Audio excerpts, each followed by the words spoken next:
नमस्कार, UP live देख रहे हैं आप। मैं हूं आपके साथ आयुष्पाल। यूपी लाइव में सबसे पहले बात करते हैं सीएम योगी आदित्यनाथ की। लखनऊ में उत्तर प्रदेश के मुख्यमंत्री योगी आदित्यनाथ ने जीएसटी से जुड़े राज्य कर विभाग की बैठक ली है। इसके पहले 4 अक्टूबर को उन्होंने आवास विभाग के साथ समीक्षा बैठक भी की थी। सीएम ने दोनों बैठकों में अधिकारियों को सख्त निर्देश दिए हैं। क्या कुछ ये निर्देश है, इस रिपोर्ट में देखिए।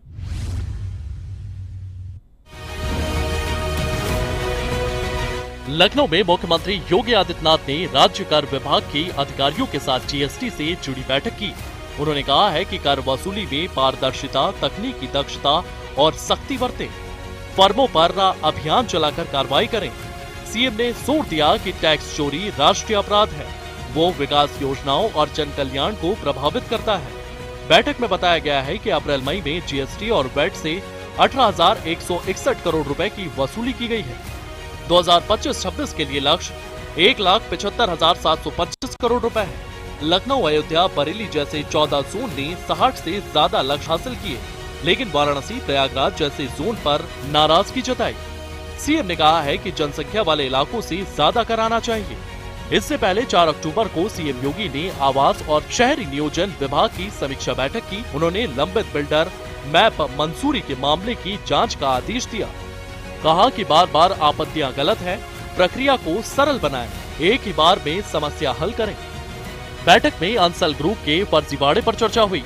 सीएम ने कहा, होम बायर्स के साथ धोखा बर्दाश्त नहीं किया जाएगा। सभी जिलों में एफआईआर दर्ज करें। लखनऊ में अंसल केस पर अपील दाखिल करें।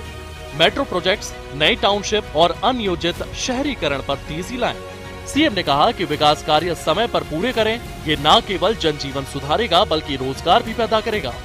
आवास विभाग को निर्देश दिए कि मुख्यमंत्री आवास योजना के लाभार्थियों को जल्द मदद दें। बिल्डिंग बायलॉज 2025 के ड्राफ्ट पर जनता से सुझाव लें।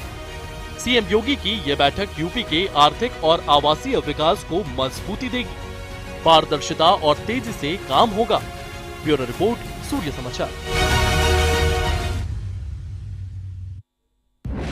वहीं लखनऊ में उत्तर प्रदेश के उप मुख्यमंत्री ब्रजेश पाठक ने संचारी रोगों के खिलाफ जागरूकता अभियान की शुरुआत की है। यह अभियान 1 अक्टूबर से 31 अक्टूबर तक चलने वाला है। इसका मकसद लोगों को डेंगू, मलेरिया और दिमागी बुखार जैसे रोगों से बचाने के लिए जागरूक करना है।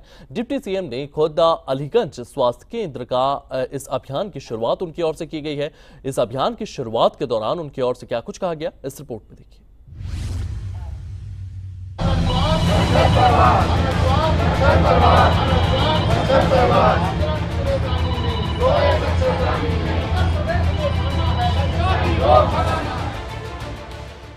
लखनऊ के अलीगंज सामुदायिक स्वास्थ्य केंद्र से उप मुख्यमंत्री ब्रजेश पाठक ने संचारी रोग नियंत्रण अभियान की शुरुआत की। यह अभियान पूरे यूपी में चलेगा। डिप्टी सीएम ने कहा कि जागरूकता ही इन रोगों से बचाव का सबसे बड़ा हथियार है। स्वास्थ्य विभाग के साथ 13 अन्य विभाग मिलकर काम करेंगे। प्रदेश सरकार की तरफ से एक बड़े अभियान का शुभारंभ किया गया है। 5 अक्टूबर से लेकर जो 31 अक्टूबर तक चलेगा, विशेष संचारी रोग अभियान है। जो मच्छर जनित रोग हैं, सामान्यतः इस सीजन में मच्छरों से जनित रोग तेजी के साथ बढ़ते हैं, मच्छरों के प्रकोप की वजह से। तो प्रदेश सरकार ने 2017 के बाद से लगातार उत्तर प्रदेश में इस अभियान को वर्ष में 3 बार चला करके मच्छर जनित रोगों पर बड़ी सफलता हासिल करने का काम किया है। जैसे गोरखपुर रीजन में सामान्यतः इंसेफ्लाइटिस का खौफ रहता था, इस सीजन में इंसेफ्लाइटिस लगभग समाप्त हो गई है। कालाजार, मलेरिया, डेंगू, चिकनगुनिया, इसके अलावा अन्य मच्छर जनित रोगों पर लगातार प्रभावी नियंत्रण इससे हम सफलतापूर्वक पा रहे हैं। आज इस अभियान का शुभारंभ उत्तर प्रदेश की राजधानी लखनऊ के अलीगंज सीएचसी से किया गया है, जिसमें बड़ी संख्या में हमारे जो हेल्थ वर्कर्स हैं वो शामिल हुए हैं, बच्चे शामिल हुए हैं। मैं कार्यक्रम की सफलता के लिए प्रदेश के सभी अपने हेल्थ विभाग के साथ साथ जो 13 विभाग जो समन्वय जिनसे स्थापित करना है, नोडल हेल्थ विभाग है, सभी 13 विभागों के साथ समन्वय स्थापित करके हम 5 अक्टूबर से लेकर के 11 अक्टूबर तक इस संचारी रोग अभियान रैली के माध्यम से जन जागरूकता चलाएंगे और 11 तारीख से 31 अक्टूबर तक हम घर घर दस्तक अभियान देंगे। मैं प्रदेश के सभी निवासियों से विनती करता हूं, अपील करता हूं कि अपने घर के आसपास गंदगी एकत्र न होने दें, साफ पानी एकत्र न होने दें, नालियों में कूड़ा करकट या जो गार्बेज है उसको एकत्र न होने दें। अभियान में ये टीमें घर घर जाएंगी, लोगों को साफ पानी पीने, कचरा न फैलाने और मच्छरों से बचने के उपाय बताएंगे। संवेदनशील इलाकों में फॉगिंग और लार्वा मारने की दवा छिड़की जाएगी। डिप्टी सीएम ने अधिकारियों को साफ सफाई पर सख्ती का निर्देश दिया। मान्यता देखा गया कि घर की छतों पर, बालकनी में, कूलर में, एसी में, फ्रिज में जो साफ पानी टपकता है उसमें मच्छर पनपते हैं। तो ऐसे सभी जगह जो आपकी नज़र में रहते हैं लेकिन आप उन्हें नज़रअंदाज करते हैं, सतर्कता के साथ ऐसे सभी जगहों पर आप नज़र बनाएं और साफ सफाई अभियान चलाएं। आसपास की नालियां, गलियां साफ सफाई रखें।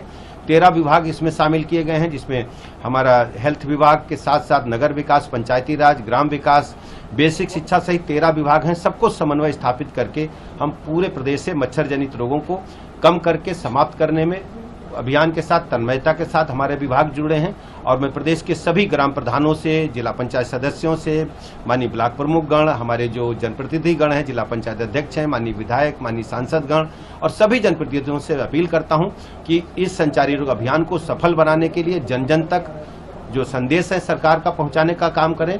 और जो मच्छर जनित रोग केवल मच्छरों के काटने से पनपते हैं और कभी कभी जानलेवा और गंभीर हो जाते हैं, डेंगू, मलेरिया, चिकनगुनिया जैसे रोगों पर प्रभावी नियंत्रण के लिए अपने अपने क्षेत्रों में इस अभियान को सफल बनाएं। आज अलीगंज सीएचसी पर माननीय विधायक आदरणीय नीरज बोरा जी के साथ हैं। इस अभियान को हमने प्रारंभ किया है। मैं प्रदेश भर के सभी लोगों का बहुत बहुत आभार प्रकट करता हूं।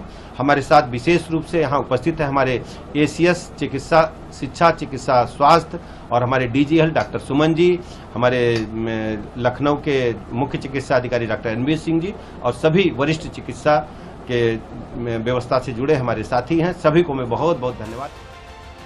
ये अभियान यूपी को रोग मुक्त बनाने में मदद करेगा। डिप्टी सीएम ने लोगों से अपील की कि स्वच्छता का ध्यान रखें और अभियान में साथ दें। ब्यूरो रिपोर्ट, सूर्या समाचार।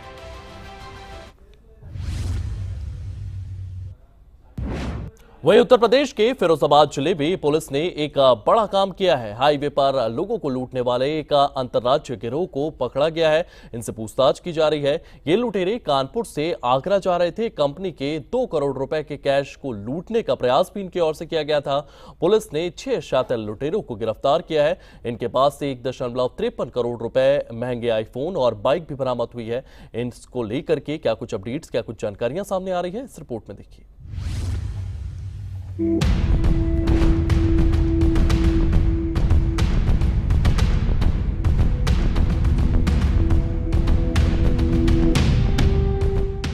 फिरोजाबाद के मक्खनपुर थाना क्षेत्र में धुनपई के पास हाईवे पर एक बड़ी घटना हुई है। कानपुर से आगरा जा रही जीके कंपनी की कार में 2 करोड़ रुपए का कैश था। 3 अक्टूबर को लुटेरे 2 कारों को आगे लगाकर कार को रोक लिया, हथियार दिखाए, कैश लूट लिया, लेकिन पुलिस को सीसीटीवी फुटेज मिल गई। एसएसपी ने इनामी बदमाश नरेश, दुष्यंत और तुषार पर 25-25 हजार रुपए का इनाम घोषित कर दिया है। ये जो गैंग है पूरा ये अंतर्राज्यीय गैंग है। इसमें अलीगढ़ के, गाजियाबाद के, दिल्ली के, हरियाणा के एवं एक व्यक्ति आगरा का, ये सभी मिलकर ऑपरेट करते हैं। और ये इस घटनाक्रम को अंजाम देने के लिए इसके पहले भी इन्होंने ये जो काम करते हैं कैश का, जीके एक्सचेंज, उनकी रेकी भी की थी।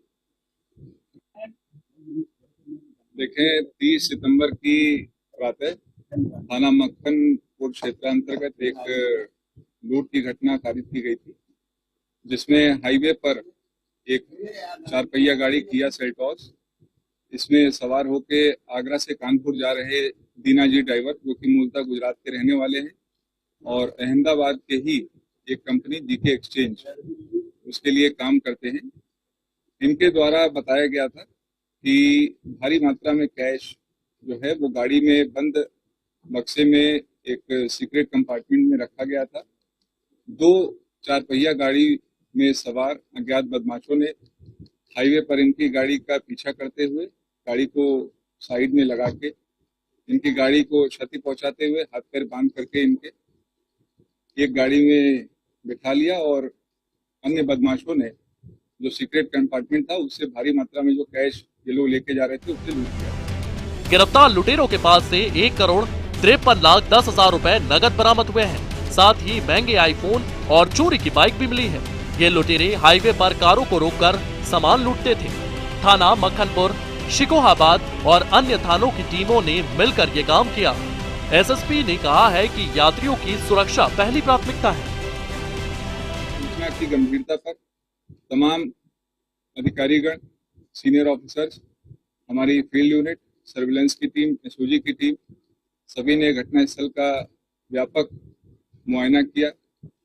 घटना के अनावरण के लिए एसपीआरए और सीओ शिकोहाबाद के नेतृत्व में कुल 6 टीमों का गठन किया गया था, जिसमें एसओ मक्खनपुर चमन शर्मा, एसओजी प्रभारी अमित तोमर, इंस्पेक्टर शिकोहाबाद अनुज कुमार, इंस्पेक्टर रामगढ़ संजीव दुबे, इनकी मुख्य भूमिका रही है। आज पुलिस को एक बड़ी सफलता हाथ लगी है, जिसमें कुल 6 अपराधी गिरफ्तार किए गए हैं, जिनके कब्जे से 1,05,00,000 से ज्यादा कैश बरामद हुआ है। इनसे विस्तृत पूछताछ लगातार की जा रही है। इन अपराधियों के द्वारा कुछ अन्य और पुख्ता जो है सुराग दिए गए हैं, एविडेंस दिए गए हैं, जिसके आधार पे पुलिस को कुछ अन्य अपराधियों की जानकारी हुई है, जिनसे कि कैश की और बरामदगी भी होनी है और उनकी गिरफ्तारी होनी है। इस पूरे घटनाक्रम के सफल अनावरण के लिए जो हमारी समस्त टीमें थी, विशेष करके एसपीआरए और सीओ शिकोहाबाद ने इसको लीड किया था, उनको 25,000 रुपए टोटल उनका रिवॉर्ड भी दिया था। इस घटना से हाईवे पर सफर करने वाले लोग राहत महसूस करेंगे। पुलिस ने और सतर्कता बरतने के निर्देश दिए हैं। यूपी पुलिस का ये ऑपरेशन अपराधियों में डर पैदा करेगा। ब्यूरो रिपोर्ट, सूर्य समाचार। वहीं उत्तर प्रदेश के बहराइच जिले में आदमखोर भेड़ियों का आतंक थमने का नाम नहीं ले रहा है। केसरगंज रेंज के मसारा तौकली गांव में सियार के हमले लगातार जारी हैं। भेड़ियों के हमले लगातार जारी हैं। हमले में एक महिला की दर्दनाक मौत हो गई है, जबकि 3 अन्य लोग घायल बताए जा रहे हैं। अब तक 6 लोगों की मौत हो चुकी है और 16 से ज्यादा घायल हैं। किस तरीके से वन विभाग की टीम यहां पर ऑपरेशन चला रही है, इस रिपोर्ट में देखिए।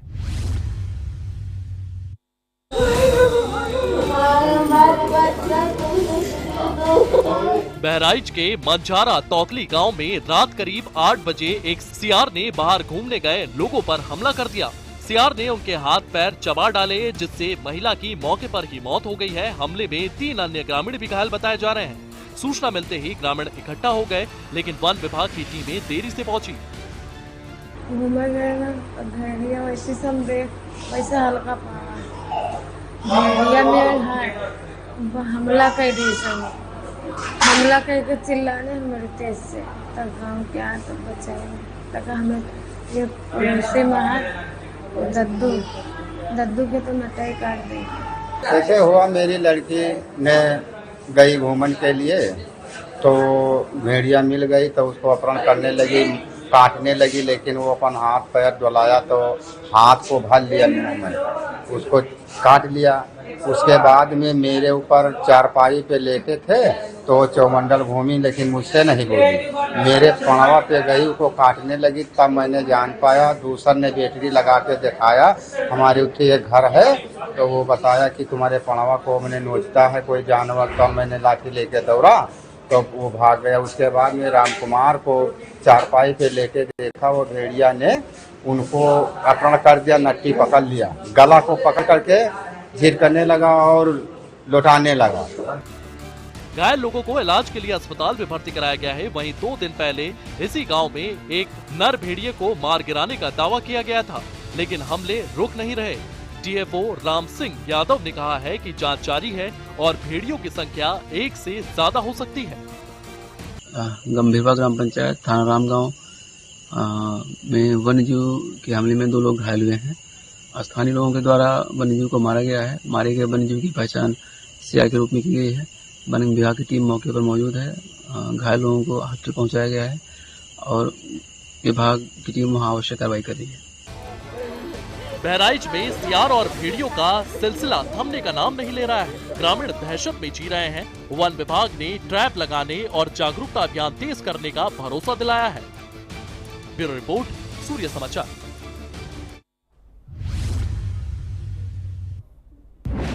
वहीं अयोध्या की पावन धरती पर दिवाली की तैयारियां शुरू कर दी गई है। रामनगरी में कुम्हारों के चक्के दिन रात घूम रहे हैं। सुल्तानपुर के रमेश प्रजापति और उनका परिवार भगवान हनुमान की रंग बिरंगी मूर्तियां बना रहा है। ये मूर्तियां दिवाली और हनुमान जयंती के लिए खास तौर पर बनाई जा रही है।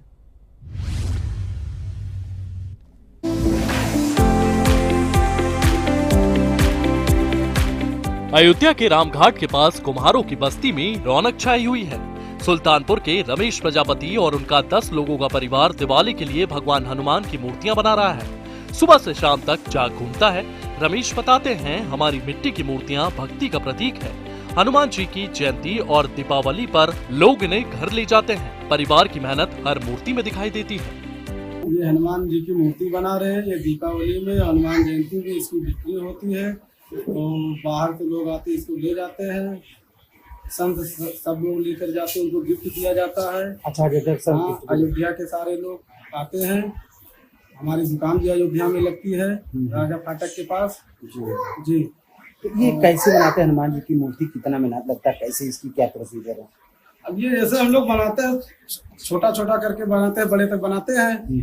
उसके बाद इसको सारे सिस्टम से बनाते के बाद रंगाई होती है इसकी बिक्री होती है। कैसे शुरुआत करते हैं? मिट्टी कैसे लाएं? मिट्टी पहले हम लोग खरीदते हैं। खरीदने के बाद उसको जो है भिगो कर बनाते हैं। उसके बाद तब होता है। कितना समय लगता है एक मूर्ति? समय तो काफी लगता है जी, समय लगता है। काम भी होता है, लेकिन सारे लोग जुटे रहते हैं इसी में। हम लोग भगवान कैसे रंगाई होती है? किस कलर की रंगाई मशीन से होती है, हम लोग करते हैं। हाथ से करते हैं हम लोग। 400-500 पीस बनाते हैं। अच्छा, पूरे मोहल्ले में बनाया जाता है? जी, पूरे मोहल्ले में बनाया जाता है। मूर्तियां बनने की शुरुआत मिट्टी इकट्ठा करने से होती है। रमेश और उनके बेटे पास की नदी से पीली मिट्टी लाते हैं, फिर चाक पर मिट्टी को गूंथकर हनुमान जी की आकृति बनाते हैं। कोई हनुमान जी को गदा लिए बनाता है, तो कोई राम भक्त के रूप में। रमेश की पत्नी और बेटियां मूर्ति को रंग देती हैं। नारंगी और सिंदूरी रंग हनुमान जी के पसंदीदा रंग है। ये हनुमान जयंती आने वाली है, इसको सब लेके जाते हैं। और दीपावली में भी बिक्री होती है? दीपावली में बेचते हैं। ये कौन से कलर कितना शुद्धता पवित्रता के साथ बनाया जाता है? सिंदूरी कलर है, ये पहले खरीद के लाते हैं, फिर बनाते हैं, कलर किए जाते हैं। तो हनुमान जी को सिंदूरी कलर पसंद भी है? हनुमान जी को सिंदूरी कलर बहुत पसंद है। जी जी। और कहाँ जाता है ये मूर्ति आपको? ये बहुत दूर दूर जाता है, लखनऊ या गोरखपुर तक जाता है, गोंडा बहराइच सब जगह ले जाती है। थोक भाव में। अच्छा, थोक भाव में ले जाता है। तो हनुमान जी की मूर्ति बना करके कितना % अपने आप को मानते हैं आप? अपने आप को बहुत पसंद है। तो इसी से भी रोजी रोटी भी चल रही है आपकी? हाँ, इसी से चल रही है। पूरा परिवार? कितने परिवार में आपके लोग हैं? 10 लोग हैं, सब लोग मिलकर करते हैं। दिन रात जुटे रहते हैं इसमें। रमेश का परिवार हर साल 400 से 500 मूर्तियां बनाता है। छोटी मूर्तियां 50 रुपए से शुरू होती है, तो बड़ी 500 रुपए तक बिकती है। रमेश कहते हैं, हमारा काम पूजा और रोजी रोटी दोनों देता है। बच्चे भी स्कूल के बाद चाक पर मिट्टी सजाते हैं। परिवार की एकता देखते बनती है। अयोध्या के बाजारों में इन मूर्तियों की मांग बढ़ रही है। लखनऊ, गोरखपुर और आसपास के शहरों से लोग मूर्तियां खरीदने आते हैं। एक खरीदार का मानना है कि हनुमान जी की मूर्ति घर में रखने से शांति मिलती है। दीपावली पर लोग अपने घरों में हनुमान जी की पूजा करते हैं। मूर्तियों को रंगने में बच्चों का उत्साह देखते ही बनता है। वो कहते हैं, हम मिट्टी को भगवान बनाते हैं। कुम्हारों का ये काम सदियों पुरानी परंपरा है। रमेश के दादा परदादा भी मूर्तियां बनाते थे। अब रमेश अपने बच्चों को यह कला सिखा रहे हैं। वो कहते हैं, अयोध्या में राम मंदिर बनने से भक्ति का माहौल और बढ़ गया है। लोग हनुमान जी की मूर्तियां खूब ले रहे हैं। बाजारों में दियों के साथ ये मूर्तियां भी सज रही है। मूर्तियां बनाने में मेहनत बहुत है। मिट्टी गूंथने से लेकर रंगाई तक हर कदम से पसीना बहता है, फिर भी कुम्हारों के चेहरे पर संतुष्टि है। रमेश की बेटी राधा कहती है, जब लोग हमारी मूर्तियों से पूजा करते हैं तो हमें गर्व होता है। दिवाली की तैयारियों में ये मूर्तियां घर घर रोशनी बिखेरेंगी। अयोध्या के कुम्हारों की मेहनत दीपावली को और भी खास बनाएगी। मिट्टी से बनी हनुमान जी की मूर्तियां भक्ति और समृद्धि का संदेश दे रही हैं। रमेश और उनके परिवार की मेहनत हर घर तक पहुंचे, यही दुआ। ब्यूरो रिपोर्ट, सूर्य समाचार।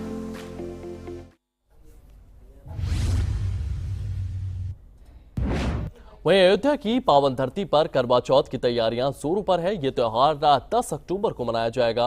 यहाँ के कुम्हार भाई लगातार इसको लेकर के मिट्टी के रंग बिरंगे बर्तन बनाते हुए नजर आ रहे हैं। तमाम तरीके की आकृतियां यहाँ पर उकेरी जा रही है। किस तरीके से इस त्योहार को लेकर के तैयारियां देखने को मिल रही है, इस रिपोर्ट में देखिए।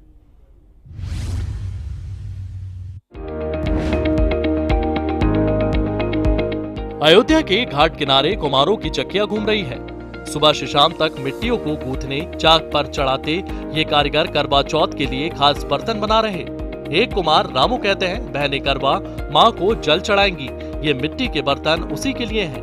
रंग बिरंगे लाल पीले हरे करवा चमक रहे।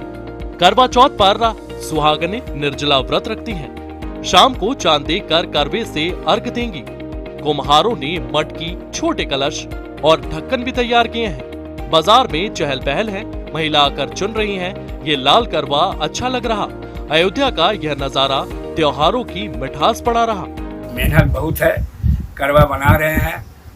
अब करवा बनाते हैं, यहाँ काफी सप्लाई होता है। अपने उत्तर प्रदेश भारत में मतलब ये जाता है। इस सुहागन के लिए है ये करवा, तो करवा चौथ। और बहुत दूर दूर तक का जाता है। मेहनत बहुत है, मेहनत बहुत है। करने में बहुत कष्ट उठावा जाए। लोग क्या करा जाए, पेट ना हो तो मने भेंट ना हो। जी, ये शुभ माना जाता है। कहाँ जाता है ये दिल्ली, हरियाणा, जैसे काफी दूर दूर से लखनऊ हो गया, बहराइच हो गया, गोंडा हो गया, बिहार भी जाता है। सारे जगह जाते हैं। अयोध्या का करवा ये शुभ माना जाता है। जी, अयोध्या की मांग होती है। 15,000 करवा हम बना चुके हैं। इसे सप्लाई करते हैं। थोक व्यापारी भी है, थोक व्यापारी भी है, फुटकर भी है। ये सारे हम लोग बेचते हैं। लोग घर से फुटकर में आके ले जाते हैं। कैसे बनाते, किस कलर किया जा रहा है? कलर जैसे किए है, ये पीला में हम लोग बनाते हैं। ये उसको कलर करते हैं। सारे कला हाथ से, सारा है सिस्टम सब हाथ से किया जाता है। अयोध्या के कुम्हारों के हाथ से बने ये बर्तन करवा चौथ को और खास बनाएंगे। त्योहारों की खुशियां बरकरार रहें। ब्यूरो रिपोर्ट, सूर्य समाचार।